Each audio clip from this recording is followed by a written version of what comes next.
അഖിലേന്ത്യാ സെവൻസിൽ പല ചരിത്രങ്ങൾ പലയാവർത്തി എഴുതി ചേർത്ത നാട്ടിൽ നിന്നും കോട്ട കെട്ടിയവനെയും കൊട്ടാരക്കെട്ടുകളിൽ വാടുന്നവരെയും വിറകൊള്ളിച്ച് പാരമ്പര്യത്തിലൂടെ അയ്യോബും കന്ദസ്വാമിയും ഉൾപ്പെടെ പേരെടുത്ത പലരും ചേർത്ത ഒരേയൊരു പേരിന്റെ പേരിശയിൽ വല്ലവനാടിന്റെ കാലങ്ങളുടെ പടക്കത്തിലും ഇന്നും ആർക്കും തകർക്കാൻ കഴിയാത്ത കാൽപന്ത് മൂവികയിലെ വീശിയടിക്കുന്ന കൊടുങ്കാറ്റ് നജ്മത്തുൽ റവാസി ബാലനെടുക്കമൽ മദീന ചെറുപ്പുളശ്ശേരി എതിരാളികൾ ഈസാമണി എന്ന ചെറുപ്പുളശ്ശേരിക്കാരുടെ ആവേശത്തിലൂടെ പൊന്നിൻ വില കൊടുത്ത് വമ്പൻ താരനിരയുടെ കളിക്കളത്തിലേക്ക് സമ്മാനിച്ചു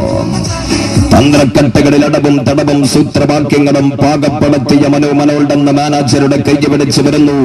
വള്ളവനാടിന്റെ മാന്ത്രിക ചേകവന്മാർ ഈസാ ഗ്രൂപ്പ് ചെറുപ്പുളശ്ശേരി ബേസ് പെരുമ്പാവൂരും തമ്മിൽ ആദ്യ സെമിഫൈനൽ പോരാട്ടത്തിന്റെ ആദ്യപാദ മത്സരത്തിൽ ഇന്ന് തൃത്താല ഹൈസ്കൂൾ ഫുട്ലൈറ്റ് സ്റ്റേഡിയത്തിൽ ഏറ്റുമുട്ടുകയാണ്. രാജകീയ അകമ്പടിയോടെ ഇന്നവരെ വരവേൽക്കാൻ ഒടുങ്ങിയെത്തുന്ന ആയിരങ്ങൾക്ക് നടുവിൽ കേരള സെവൻസ് ലോകം കാത്തിരുന്ന പോരാട്ടം നേരിൽ കാണാം. മുഴുവൻ കാതികാസ്വാദകരെയും ഫുട്ബോൾ പ്രേമികളെയും രാത്രി 8:30 തൃത്താല ഹൈസ്കൂൾ ഫുട്ലൈറ്റ് സ്റ്റേഡിയത്തിലേക്ക് സ്നേഹ നിർഭരം സ്വാഗതം ചെയ്യുകയാണ്.